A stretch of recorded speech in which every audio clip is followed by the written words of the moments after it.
The velvet box sat open on the side table, and everyone in the drawing room was watching Cecily's hand. She had not meant to hesitate. The ceremony was simple enough in its parts. A solicitor's daughter being formally contracted to a gentleman of the county, the ring produced, the words spoken, the assembled guests bearing witness to the ordinary machinery of Regency consequence. She had prepared for this moment across 6 weeks of careful composure, had rehearsed the tilt of her chin and the steadiness of her breath, had dressed in her best cream muslin with the white gloves she had mended twice at the fingertips so the darning would not show. She had prepared for everything except this. Because there were 2 rings inside the box, she had expected one. The emerald which Mrs.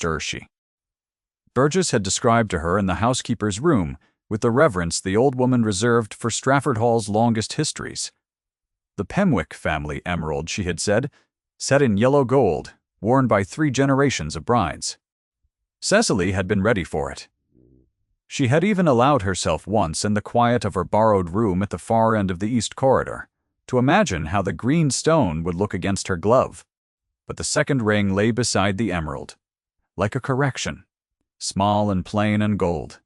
A man's signet ring, and the crest stamped into its face was a chevron above 3 stars. It was her father's crest. She knew it, the way she knew her own name. She had seen it on letters, on documents, on the sealing wax of 100 envelopes that had passed through Thomas Vane's hands during the years he had kept his solicitor's practice in the village of Harwick. She had pressed that crest into red wax herself, as a child, while he watched and called it her first lesson in the gravity of signatures. Her father had been dead for 3 months. His ring had been missing since the morning they found him. She did not pick it up. She did not pick up the emerald.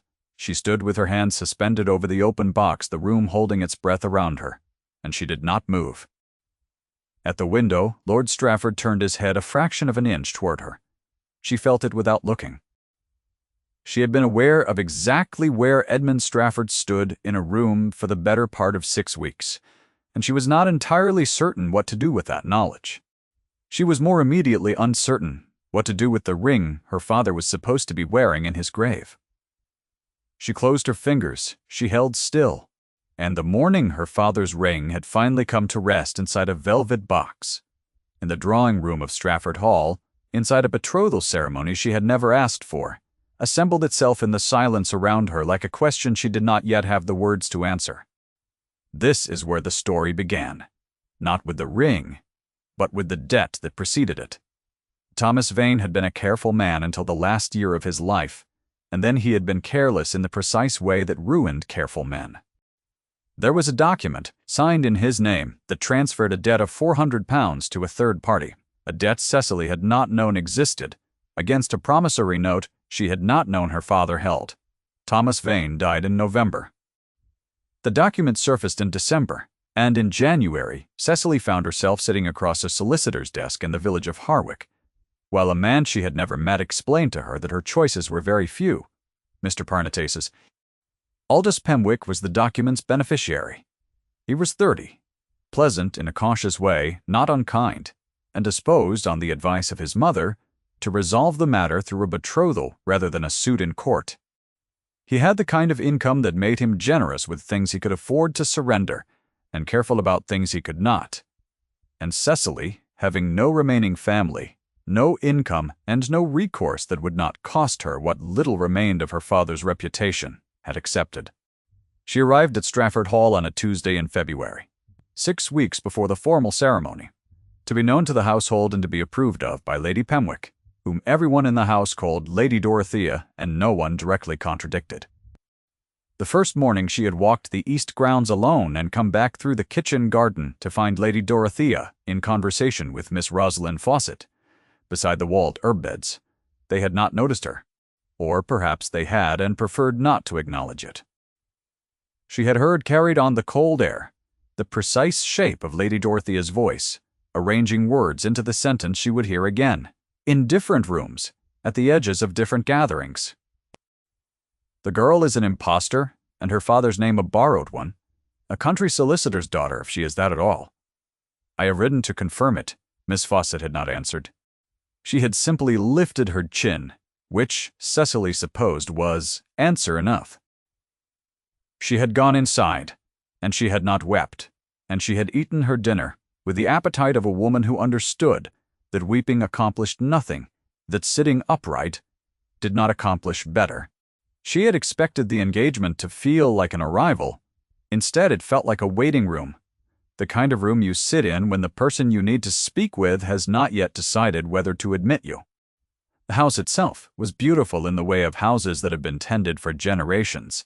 The stone corridors, the long windows looking onto formal grounds, the smell of beeswax and wood smoke that meant somewhere in Strafford Hall a fire was always burning.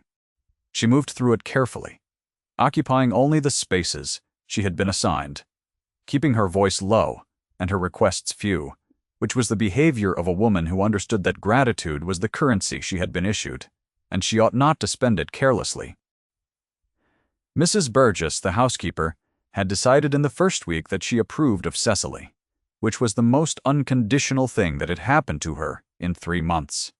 She demonstrated this approval through the medium of extra tea at breakfast and of information delivered without being asked, which was how Cecily came to know the history of the emerald, the arrangement of the estate's accounts, and the fact that Lord Strafford had arrived at Strafford Hall 3 weeks before her.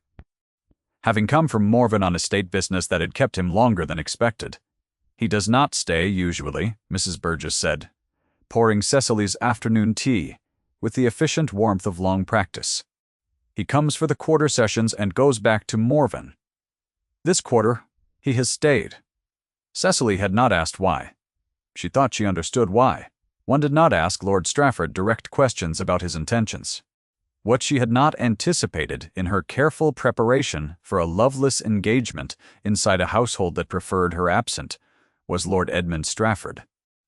She had seen him first at the top of the east staircase on the evening of her arrival, when she was being conducted to her room, and had paused on the landing because the light from the upper windows was particular, the late winter sun throwing long gold rectangles across the stone floor. And she had forgotten herself for one unpracticed moment, and simply looked at it. When she looked up, he was standing at the head of the stair watching her. Dark coat, white cravat, the kind of stillness that did not announce itself. He did not speak. He had dark brown hair and a face that did not offer itself easily, and she had thought, obscurely, that he looked like a man waiting for something he did not expect to receive. She had learned later that he was the Earl of Morven, Aldous' cousin, and that he served as trustee of the Strafford estate under the terms of the previous Earl's will. She had learned also that he kept no regular hours, and appeared without warning, in rooms one had assumed one occupied alone. She discovered this more personally in her 3rd week. She had taken to working in the library after the household retired, because the library had a fire and good lamps, and because the silence at that hour was the closest thing to peace she had found inside Strafford Hall's many running corridors of obligation. The library was her favorite room in the house, in the way that a person with few choices develops specific gratitude for the choices they are permitted. It was long and narrow, 2 stories of shelves fitted with a brass rail and a rolling ladder, and the lamps on the reading table threw a circle of warm gold that left the upper shelves in shadow. She liked the smell of it, which was leather and old paper, and the particular dry warmth of fires that had been burning in the same grate for 100 years. She had a ledger she was copying for Mr. Birdie. Pemwick, estate accounts, a task she had offered, and he had accepted, with mild relief and what she suspected was mild guilt, as it was not the kind of work a betrothed woman was expected to request. She did not mind it. She was her father's daughter in the matter of columns and figures. They had a legibility that drawing rooms and dinner tables did not. Numbers did not decide in advance what you were worth. They simply told you what was there. She had been at it until past midnight, when she became aware that the fire had gone to coals. The cold had come in across the floor in the way of stone-floored rooms at the end of February, gradual and patient, and she had been absorbing it for some time without noticing, because she had been concentrating on making her figures agree with one another, which they were declining to do with any consistency. She was still there when the door opened. Lord Strafford stood in the doorway with the particular expression of a man who has entered a room he expected to find empty. He looked at the dying fire, at the cold air that was by now visible in her breath, at the ledger in her hands. He said nothing for a moment. Then he said, "Go upstairs." Not a suggestion, not an inquiry. A short declarative sentence in a voice that was level and quiet and left no obvious space for objection. She had opened her mouth to tell him she was nearly finished and would go up presently, which was true. And what she said instead was, "Yes, my lord," because something in the quality of his attention made the objection feel like a considerable amount of effort for a result she was not certain she wanted. He waited in the doorway until she had gathered her work. He did not offer to help her with the ledger. He did not say good evening. He stood with one hand at the doorframe and let her pass, and when she was in the corridor she heard the door to the library close behind her, and did not look back. A fire was laid in her room when she arrived. The grate was full, and the room was warm, and she did not know how he had arranged it, and she stood in the middle of the floor for a moment feeling something she would not have named without considerable private persuasion. She had been told all her life that the world arranged itself by rank and fortune and the correct alignment of names on documents, and that a woman of her position had precisely as much standing as the men around her chose to grant. She believed this. She had believed it through her father's death, and the debt, and the engagement, and the 6 weeks of Lady Dorothea's studied exclusions. There was a quality in the warmth of that grate, in the unnecessary quantity of coal, in the fact that someone had walked up the east corridor at midnight to arrange it, that she could not entirely process through the vocabulary she had been issued. She took off her gloves. She held her hands toward the fire. She sat down on the floor directly in front of the grate, which was not the behavior of a composed woman, and she stared at the flames for a while without accounting for herself. She did not see him alone again for 4 days. Those 4 days had their own texture. She worked on the estate accounts, which eventually conceded to her. She took her meals at the correct hours. She sat in the drawing room when she was expected, and in the library when she was not. She heard Lord Strafford's footstep in the corridor twice, and both times he did not stop. And both times she was aware of the exact moment his footstep passed her door, in the particular way a person is aware of something they have specifically decided not to notice. What happened at the end of the 4 days was the dinner. There were 12 guests at the table, friends of Lady Dorothea's and the county's respectable families, and Cecily was seated at the far end near the younger sons and a Mrs. Harwood, who smelled powerfully of lavender and spoke of nothing but her daughter's excellent marriage. Miss Fawcett was at Lord Strafford's right hand. She wore ice-blue satin and a diamond necklace her mother had reportedly spent the previous autumn commissioning, and she laughed at something Lord Strafford said or did not say. It was impossible to tell from across the table, with the practiced ease of a woman who had been told since childhood that she was the correct choice. Cecily ate her soup. Lady Dorothea, at midpoint, in the middle of a conversation about the spring season, looked down the length of the table and said, in a carrying voice, calibrated to wound while remaining technically polite, "An impostor makes a poor addition to a family of standing. I've always felt the season produces these arrangements from time to time, and one must simply be watchful." She did not look at Cecily. She did not need to. Every other person at the table understood the geometry of the remark. Cecily set down her spoon and picked it up again. Her hand was steady. She told herself it was steady because she was composed, and she told herself it was composed because she was a solicitor's daughter and the child of a careful man, and for the remainder of the dinner she believed approximately half of this. She believed even less of it 2 days later in the portrait gallery at the east end of the hall. She had gone there on a Tuesday morning when the light was good, carrying the methodical habit of a woman who catalogued things as a way of understanding them, moving slowly through the oils and the miniatures and the carved frames, the 3 generations of Strafford faces that watched her from either wall.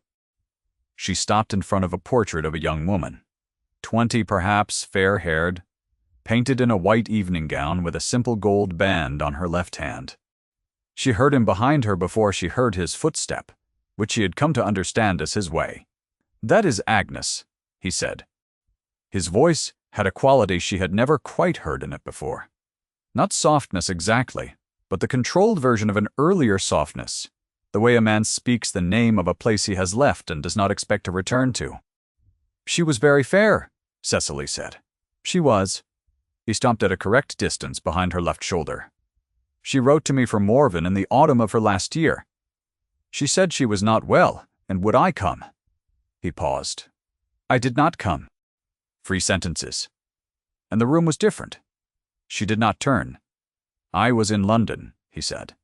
"I told myself she was attended, that the journey in autumn would tire her more than rest. I told myself a good many things that were convenient." Pause. The child did not live either. She stood very still. Her hands at her sides wanted badly to do something useful, and she had no useful thing to do. She did not say she was sorry, because he had not said it for her sympathy.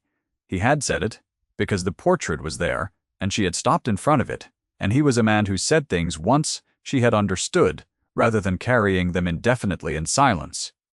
She heard him reach into the interior of his coat, the faint sound of cloth against cloth. He did not show her what he touched there.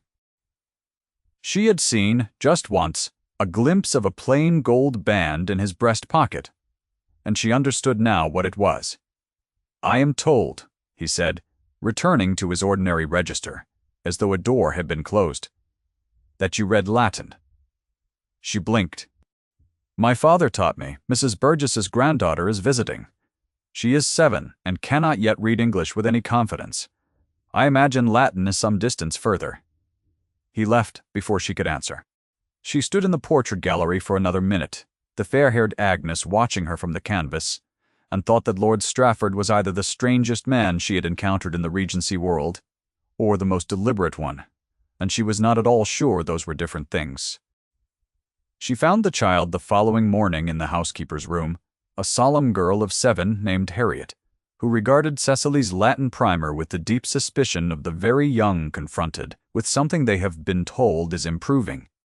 Cecily sat beside her on the housekeeper's bench and opened the primer to the first page, and she read the declension slowly, with commentary, turning each ending into a small story about why a word changed when it moved from subject to object, which was the way her father had taught her, and which Harriet received with the gradually relaxing skepticism of a child discovering that an improving thing is not necessarily a punishing one. She was in the middle of explaining why the ablative existed when she heard the particular quality of a footstep outside the library, not the corridor beyond, but the library itself, which shared a wall with the housekeeper's room through a half-open connecting door. She had not noticed the door was open. She did not look up. The footstep had a specific weight to it, the kind she had learned to distinguish from others in a house of many servants, and it stopped. She went on reading. Harriet was watching her with the solemn attention of a child who is following something more closely than she appears to be. The first declension, the ablative, the slow explanation, why a thing changes its ending when it is the means of an action rather than its subject. She heard him turn and walk away. That afternoon a footman appeared at the library door with wood for the fire. More than she needed. Enough for 3 days at least, and set it down without comment and left. She did not let herself think about what that meant. She thought about it anyway. She had a formal betrothal ceremony in 2 weeks and a document with her father's name on it that was legally binding. And thinking about what Lord Strafford's carefully rationed attentions meant was not something she could afford to do without consequences she could not manage. She was still maintaining this position when the world became considerably worse. Mr. Crispin Fell arrived from London on a Thursday, which Mrs. Burgess reported with a look that Cecily had learned to read as ominous. He was a solicitor, she said. Not Mr. Pemwick's man. Lady Dorothea had written for him herself on Friday morning. Mrs. Blankton.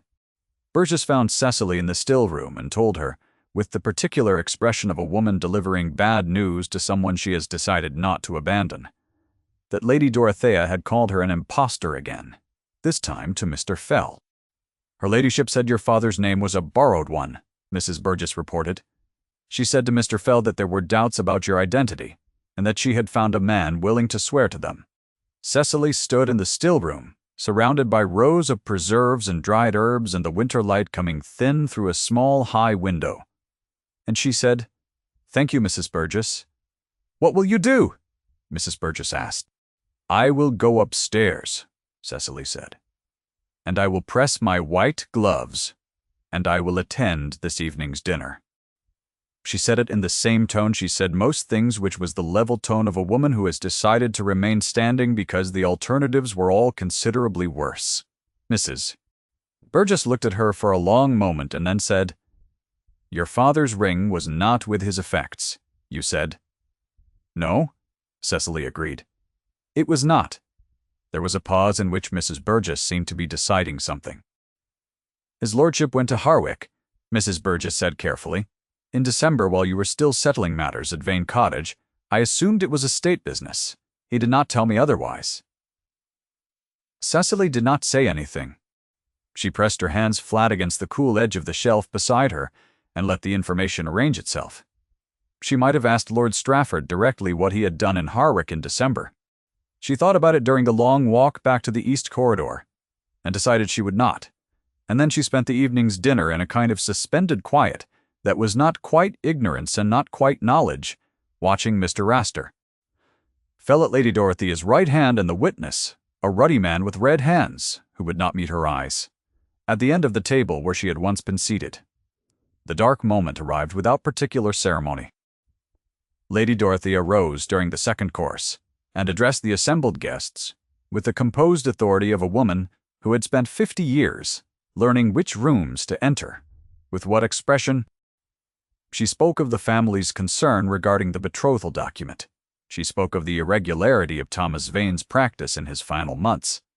She produced the witness, who gave his name and said in a carrying voice that he had known Thomas Vane's daughter in Harwick, had known her from her birth, and that Miss Cecily Vane was not that girl. The table was very quiet. Aldous Pemwick studied his wine-glass. Miss Fawcett was very still in her chair. Mr. Fell looked at his hands. Cecily looked at Lord Strafford. He was standing at the window with his back at a three-quarter angle to the room, his face in profile against the dark glass. He did not move. He did not speak. He looked, from where she sat, like a man who had decided to let something proceed rather than interrupt it, and she could not tell, from that angle, what the decision had cost him. She had thought she was prepared. She found she was not quite. The witness was speaking again, elaborating his certainty. The girl he had known, the real Thomas Vane's daughter, had a birthmark at the left wrist and gray eyes, not brown. He spoke with the specific detail of a man who has been paid to remember things, and the assembled guests received his account with the careful stillness of people who are deciding how to arrange their faces. Lady Dorothea sat with her hands folded, the expression of a woman whose work is nearly done. Only Aldous studied his wine-glass as though it contained something he particularly needed to decipher. She became aware that her own hands in her lap were entirely still. She was watching them be still, with the mild curiosity of a woman who is momentarily separated from herself and is observing her body from a slight distance. Her hands were folded. The white gloves, mended at the fingertip, were visible in the candlelight. She was wearing her best cream muslin, which she had dressed in that morning with the steady intention of a woman approaching a ceremony she was managing, and she was sitting in a chair at the far end of a table while a man described a different woman as though she did not exist. She rose from her chair with the steadiness she had been practicing for 3 months, and said, in the clear, level voice her father had taught her to use in rooms that were trying to diminish her, "I will retire, if you will excuse me." She did not look at Aldous. She did not look at the witness. She walked the length of the room, and the guests let her pass. And she went upstairs. She sat in her room for an hour in the dark, without lighting the lamp. She was sitting there when she heard, very quietly, footsteps pause outside her door. Not a knock. Just the particular quality of a man's footsteps ceasing, the way a man stops when he means to say something, and has not yet decided on the words. She listened. He did not knock. After a moment, the footsteps moved away, down the corridor. She lit the lamp finally, went to the small writing desk, and she sat in the lamp's circle for a long time thinking about her father's ring. The betrothal ceremony was set for 10 o'clock the following morning, and Lady Dorothea had apparently decided that the events of the evening were sufficient to dissolve it. She wanted only the public confirmation that would legally excuse the family from the document's terms. Cecily understood this when she came downstairs and found the drawing room arranged for witnesses, the chairs set in a formal arc, the assembled guests arriving with the careful expressions of people attending a thing they expect to be uncomfortable. She understood it. She took her place. She held her hands quietly in front of her. Lord Strafford entered last. He was carrying the velvet box. She had assumed it would be Aldous who produced it. Aldous was standing to the right of the assembled chairs, and he looked, she thought, not like a man about to confirm an engagement, but like a man about to be relieved of a responsibility that had been weighing on him considerably. Lord Strafford crossed the room with the unhurried directness of a man who has made a decision and is operating on its far side. He set the velvet box on the side table and opened it. She saw the two rings, the emerald, green and heavy, in its yellow-gold setting lying to the left. Her father's signet ring, plain and worn and stamped, with a chevron above 3 stars lying to the right. Her hand moved before she had entirely decided to move it. She reached into the box. She touched the signet ring. She closed her fingers around it and held it up, and the light from the windows came through the cut in the gold, and she saw the crest as clearly as she had seen it 100 times in the lamplight of her father's study. The room was very quiet. "She knows her father's ring," Lord Strafford said. His voice was level and carrying. He looked at Mr. Fell across the arc of chairs. The debt was never his to sign. 9 words. He said them once. Fell reached into his coat and produced a document. He crossed to the side table and laid it flat beside the velvet box, and beside it he placed a second document. The original, Cecily understood, by the quality of its age and the particular darkness of the ink, and he said in a voice trained to professional neutrality, "The signatures do not match, Lady Pemwick. This is the opinion I gave to Lord Strafford in December, and it is the opinion I give now to the assembled company. The debt transfer bears a forgery. Lady Dorothea did not fragment it once." She had the composure of a woman who has operated inside this hierarchy for 5 decades, and composure does not dissolve in a single sentence. Her fan, stilled, held at a fraction less than its usual height, and the witness at the back of the room found he needed to examine the window with some urgency. And she said, in a voice that had lost some of its carrying quality, "This is an assertion that requires proof." "It is a documented one," Mr. Fell said pleasantly. Aldous, Pemwick said, with the exhausted relief of a man who has been awaiting permission for some time. "Mother, please." Lady Dorothea looked at her son. She looked at the document on the table. She looked at Cecily, who was still holding the signet ring, and something in her expression shifted in a way that was not quite recognition and not quite shame, but was, perhaps, the closest Lady Dorothea could manage to either. She said nothing further. She took her son's arm and she walked out of the drawing room, and she did not look back. Miss Fawcett rose quietly from her chair and followed them, which was the sensible thing to do, and which Cecily thought in the small observational part of her mind that continued to function regardless of the conditions outside it, was the first genuinely unscripted thing she had seen Miss Fawcett perform. The guests began, in the way of guests at these affairs, to find reasons to distribute themselves across the outer rooms, until the drawing-room held only Cecily, Lord Strafford, and Mr. Fell, and Mrs. Burgess, who had appeared in the doorway with the expression of a woman who has been waiting for this for some time and intends to remain and witness it properly. "Mr. Court." Fell gathered his documents with the brisk efficiency of a man who has been doing the thing he came to do and is now finished. He shook Lord Strafford's hand.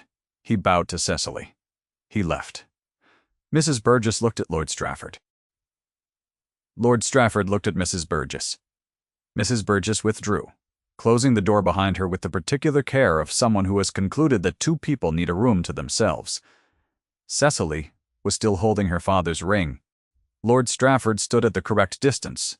The distance he had kept, she thought, since February, which was near enough to be felt and far enough to be deniable. He looked at the ring in her hand. He looked at her face. "You went to Harwick," she said. "In December." "Yes." "You found the ring. A man who had worked for your father kept it. He had not known what to do with it, and was waiting for someone he could trust to give it to." He paused. "I told him I would carry it for a while." She closed her fingers more tightly around the gold and said, "You might have told me in February when I arrived." "I might have," he agreed, without the note of apology she had expected. "I had intended to.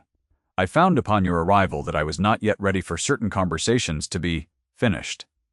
She looked at him. The room held the residual attention of the scene that had just passed through it, the quality of air that follows a storm, and she was aware that she was standing in it with a man who had been collecting her father's ring and sending her firewood and standing in doorways for 6 weeks, and who had just called his deceased wife's name in a gallery, and not asked her to comfort him for it. "What conversations?" she said specifically. "The ones that require me to be in the same room as you," he said, "rather than on the other side of a closed door. If you have stayed with this story until this moment, I am grateful for your company. There is more to come, the long spring that followed and everything it held, and I would be glad to have you remain." He did not ask her anything formal that morning. He was not a man who arranged things hastily, as she had observed, and the day had already been arranged sufficiently. She was aware that the guests were distributing themselves in other rooms, and that the house would require managing, and that Lady Dorothea would have said or not said certain things to certain people on her way out. But she found she could not attend to any of this yet. She was holding her father's ring. The sunlight was coming through the drawing-room windows in the particular generous way of a May morning that has decided to be mild, and she was in a room with a man who had been to Harwick in December. What he did was hold out his hand, and she placed the signet ring in his palm, not to surrender it, but because she wanted to watch him hold it, and he stood looking at the crest for a moment with an expression she could not entirely read. "Your father was a careful man," he said. "Until he was not," she said. "The document he signed was given to him as something else. He was not careless. He was deceived." He closed his fingers around the ring. He was also, by every account in Harwick, a man who taught his daughter well. Mrs. Burgess will confirm she knew him. When he came to the Hall on estate business 10 years ago, Cecily felt the cold come out of her shoulders in a slow release, the way it does when a woman has been bracing against something for so long, she has forgotten she is bracing. "You investigated my father," she said. "I investigated the document," he said, with the precision of a man who is careful about what he claims. "Your father's character was evident. What I was looking for was the forgery which I found in the second week of December. I did not know then that Lady Dorothea would go so far as to produce a witness. I had underestimated the degree of her commitment to the settlement she had arranged." He paused. "I have been watching you, Miss Vane, since the first morning you arrived here, for reasons I did not permit myself to name. I name them now, if you will hear them." She heard them. She did not answer at once, because she had learned that some answers required the weight of a genuine pause to carry their meaning properly, and because she was her father's daughter, and she believed in precision. "I will hear whatever you choose to say, Lord Strafford. I find I have been listening to you since February." He did not smile. He was not, she thought, a man who smiled easily or often, and she had decided she did not want a man who did, and that, deciding this, was the first entirely voluntary thing she had done in 3 months. He returned the ring to her hand. "Keep it for now." She did.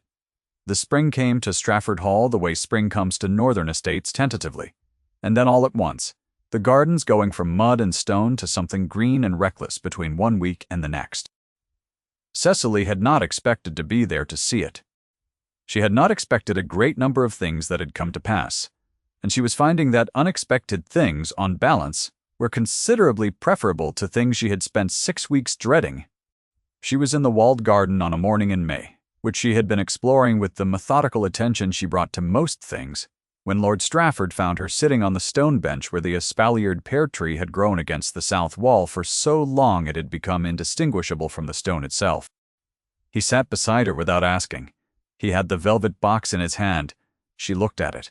"The emerald is from Miss Fawcett," she said. "The emerald," he said, "was returned to the family's keeping when Aldous withdrew from the agreement. I do not know what Aldous will do with it. That is his arrangement to make." He opened the box. Inside was a single ring. Not the signet, and not the emerald. A different ring entirely. A small ruby, old cut, set in rose gold. "This was my grandmother's. It was not Agnes's. It has been at Morven for 40 years. And it has not been given to anyone." She looked at the ring for a long moment. She looked at his hands, and she saw what she had noticed once before. In the portrait gallery, the plain gold band, Agnes's ring on his right hand now. Not his left, not hidden, worn openly, on the hand where it would remain. She thought about what it meant to carry something, rather than bury it, to put it on the correct hand and walk forward with it visible, and she thought her father would have understood that kind of precision. "I am a solicitor's daughter with no fortune and a forged debt to my name," she said. "You are," he agreed, "and I find I have not thought about anything else since February." She reached into the box and took the ruby ring, and she held it in her palm the way she had held the signet ring in the drawing-room, with the same deliberate attention, and she said, "Then I will tell you, yes, Lord Strafford, if you will tell me what you were doing in Harwick in December before you will admit to yourself why you were doing it." Something in his face shifted. It was not a smile, quite.